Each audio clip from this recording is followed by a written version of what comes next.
Welcome to SDH's coverage of the World Soccer Tournament and trying to determine who is the best team in the world here in 2022. What we're going to do, we're going to go over the action on match day 8 and get you ready for match day number 9 with your juice boxes. But before we get into that, we have to go backward before we go forward and take a peek at what happened during the day. Once again, bright and early, 4 matches starting off at 5 o'clock in the morning, and the groups that were in play were groups E and F. Starting up first thing in the morning, 5 o'clock in the morning here in the East Coast, it was Japan and Costa Rica. And a moment for los ticos came from Keisha Fuller, 10 minutes to go in the match. Once again, courtesy of our friends at Telemundo Sports. Atención con esta, puede ser Fuller que le pega.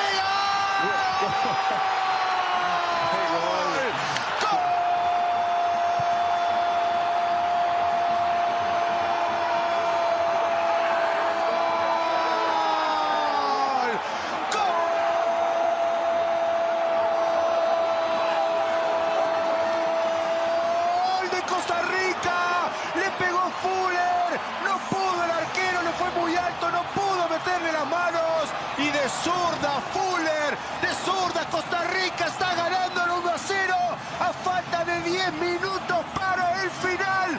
¡Pura vida Costa Rica! Bueno, y lo habíamos comentado, era muy importante en el momento que recuperara la pelota Costa Rica, el que pudiera conectar con un compañero. La tuvo Campbell Celso, Brandon Aguilera en la banda, lograron encontrar a Fuller, que había hecho una incorporación increíble, lateral derecho, ya había hecho un gol contra Estados Unidos en la eliminatoria y hoy se encuentra con este remate de izquierda siendo derecho. Es un golazo para la selección y nos pone a soñar una vez más, Copán. No pudo llegarle el arquero con esto. No, me parece que se quiso quedar con ella, le quedó muy alta y bueno, no la pudo desviar.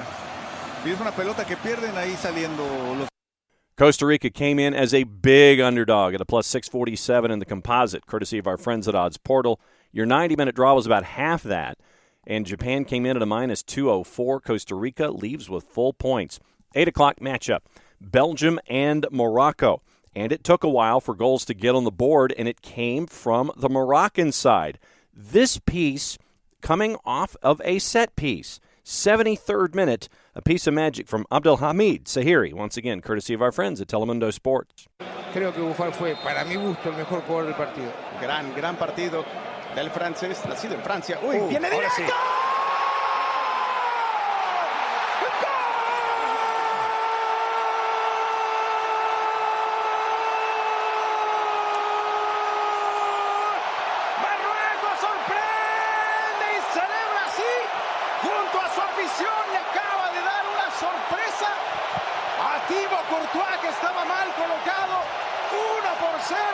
Cuando menos lo esperábamos, jugada, balón parado, madruguete. Nuevamente, balón parado, pierna cambiada, tiro fuerte, pero quiero ver nuevamente la posición de Saiz, porque hace exactamente lo mismo que el primer tiro libre al final del primer tiempo. Va, obstruye, impide la visión clara de Courtois, Courtois falla, pero quiero ver dónde estaba posicionado. A ver, pues no me digas que se lo van a anular otra vez. Ay. ¿Tiene cara de ser anulado? Tiene cara, no, me parece que esta vez cuando sale la pelota no. Morocco would add another, and at a plus 351, they get the win, 2-0 over Belgium at a plus 351. Your draw was a plus 245. Belgium on the minus side at a minus 111. Kevin De Bruyne said after the match that he thinks they're too old to win a World Cup. And they might have just been exposed by the Moroccan side. Match number 3, Croatia and Canada.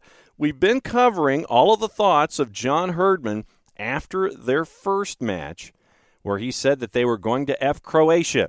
Started out that way early on, courtesy of the work of Jonathan Davies, once again, courtesy of our friends at Telemundo Sports. Que tenía, se ubicaría muy bien con el 3-4-3. Aquí la tiene Buchanan, el centro, gol.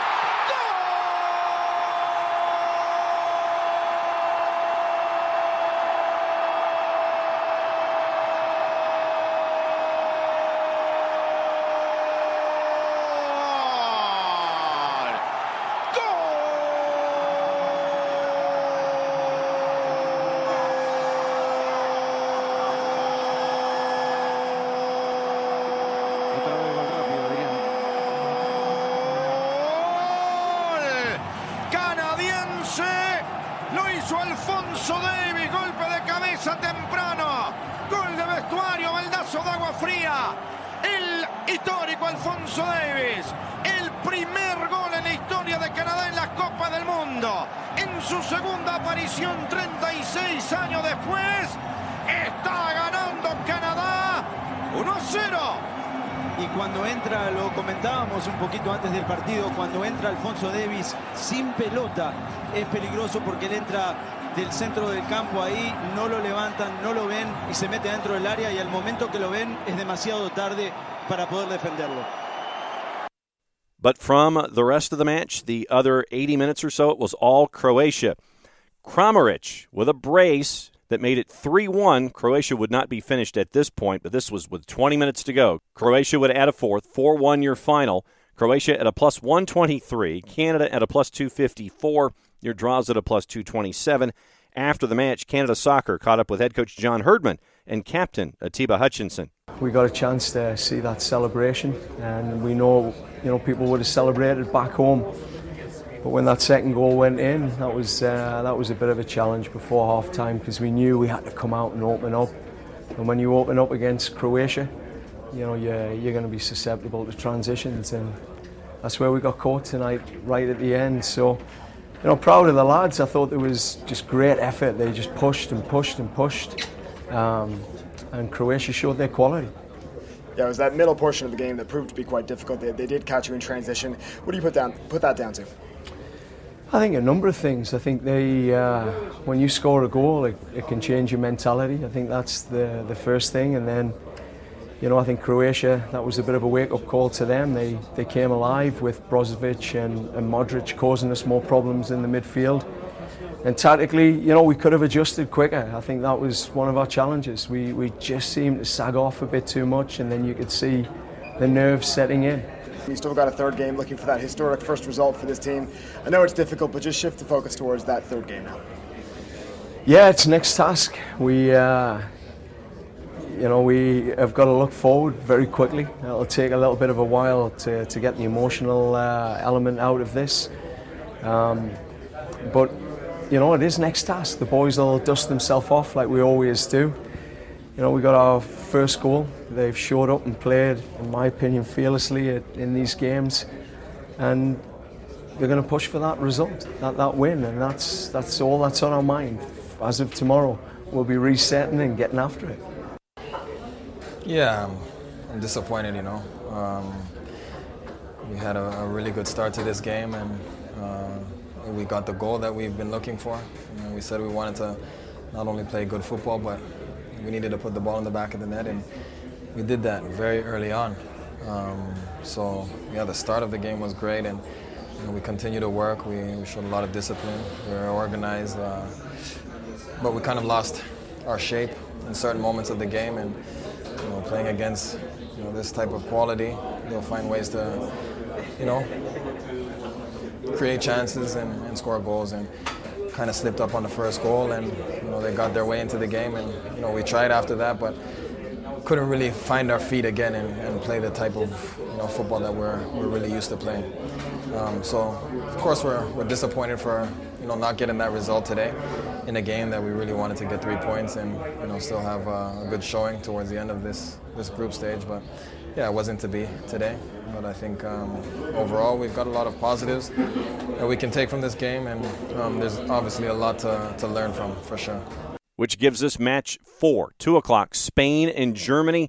Spain was a plus 154, Germany a plus 184, and your draw was a plus 282. A substitution, 30 minutes to go.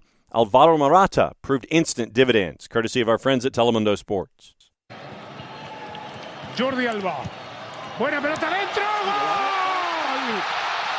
¡Gol!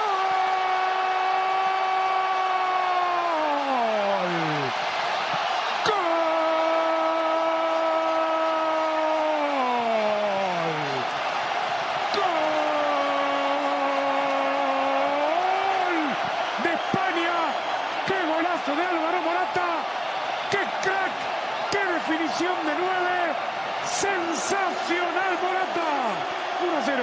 A ver, cuando hay esa coordinación entre el pasador y el rematador a tal velocidad. the not-to-be outdone, the equalizer with about 10 minutes to go, Fulkrug. A ver aquí Sané. Buena pelota para Musiala. Viene el remate. ¡Gol!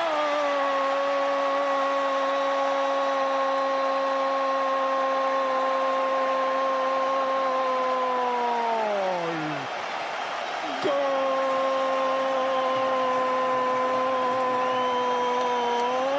Hasta que el VAR diga lo contrario. Me parece que si la toca Musiala, me parece. A ver.